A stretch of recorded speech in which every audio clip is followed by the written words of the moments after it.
Welcome to Rise, Reclaiming Identity, Strength, and Evolution, a subscriber-only storytelling podcast with me, Keya McClain, the poet, the hardcore healing pen coach. This is where healing lives out loud through real stories, reflective journaling, spiritual and emotional clarity, and courageous transparency. Each month, I share one chapter of my lived healing journey, not for inspiration alone, but for honest transformation. If you're ready to reclaim your voice, deepen your healing, and rise into your most aligned self, you're exactly where you need to be. Today's topic, as we rise together, is letting love meet you where you are. And I want to, before I go into this conversation, I want to preface something that is so important, I think, for people to hear out loud. You don't have to be healed to be loved. I repeat, you don't have to be healed to be loved. And I say this with love because there are so many different opinions and thoughts and perspectives on this. But as someone that was not healed when I met my husband, it did not prevent him from loving me. It did not prevent me from feeling how much he loved me, which pushed me further into healing. So I just want to say that again. You do not have to be healed to be loved. Now, receive that and feel that and honor that because you are worthy and you deserve it. And that's it. So I want to also thank you for coming back. I want to thank you for starting with me if this is the first time that you have come to the Healing Poetic Podcast for the Rise series. Thank you.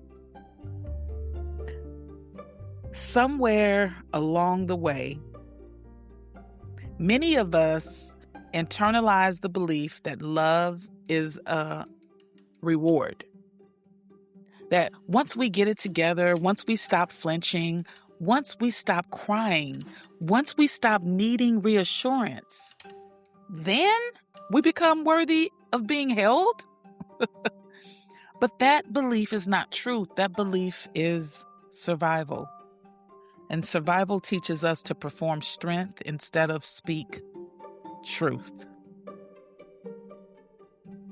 If you're listening to this and you feel like you have to show up polished, regulated, and emotionally together to deserve love, this episode, this one right here, it's for you. There was a time when I thought the safest way to be loved was to be low maintenance. To not need too much, to not ask too many questions, to not admit when something hurt. I learned how to show up strong, even when my nervous system was exhausted. I learned how to smile, even when my body was bracing. I learned how to be impressive instead of honest, and people admired me for it. But admiration is not the same as intimacy. When you show up perfect, people fall in love with the performance, not the person. And that's a lonely kind of connection. I began to notice that even when I was surrounded by people, I felt unseen. And consequently, it wasn't because they didn't care, but because I hadn't let them see the real places in me. The tender places, the unsure places, the places that didn't have answers yet. I was showing up as who I thought love required, not who I actually was. And the truth is, I wasn't protecting myself. I was abandoning myself. And one of the main reasons why people felt like they knew me so well and could tell me more about myself than I could tell them was because my performance was that damn good. Oh yeah, it was Oscar nominated. It was definitely an Academy Award winning performance. People believed me to be whoever I presented myself to with them. So I had to ask myself a hard question. Keya, are you trying to be loved? Or am I allowing myself to be known? One of the most healing lessons I learned is this. Love doesn't have to rush to be real. When you've experienced loss, betrayal, or emotional inconsistency, your body learns to brace. It either rushes intimacy to feel secure or avoids it completely to feel safe. Neither is wrong, but neither is regulated either. Pacing intimacy means letting connection unfold at the speed your nervous system can actually tolerate. It means pausing when your body tightens, slowing conversations instead of oversharing, taking breaks without disappearing. It means understanding that closeness doesn't require collapse. Another shift came when I stopped pretending I had more emotional capacity than I did. I started saying things like, I don't have the bandwidth for that today. I care, but I need to process this slowly. I'm not avoiding you, I'm regulating. This was uncomfortable at first because it felt like I was risking being misunderstood. But here's the truth. People who are meant to love you will adjust. People who need you to overextend will resist. Clarity filters connection. Just know that. This might be the most important part. Nervous system honesty is when your words match your body. It's when you stop saying, I'm fine, while your shoulders are tense and tight. It's when you stop agreeing while your chest feels heavy.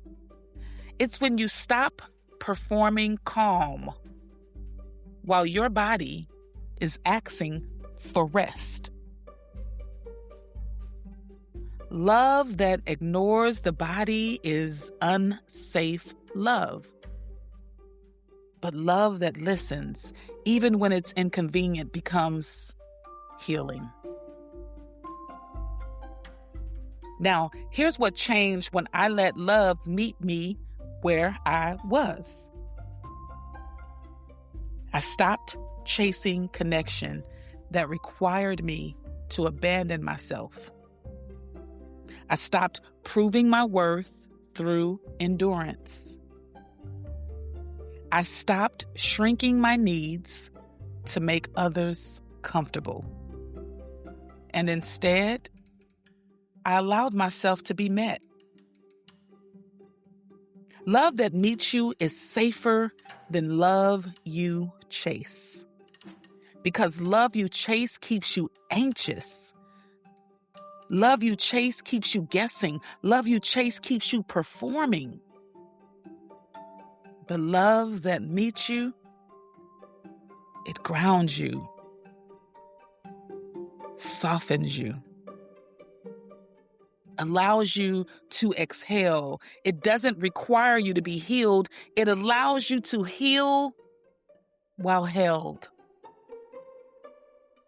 So if you're listening and you feel like you're not ready for love, let me offer you this truth. Readiness is not perfection. Readiness is honesty. You are allowed to show up unfinished. You are allowed to move slowly. You are allowed to say, this is where I am. The right connections won't demand more than your nervous system can give. They will meet you right here. And that is where real healing begins. Ask yourself this week, where am I performing strength instead of naming truth? And what would it feel like to let love meet me there? You've been listening to this podcast for I don't know how long at this point. I know we're in the 4th month, the 3rd week.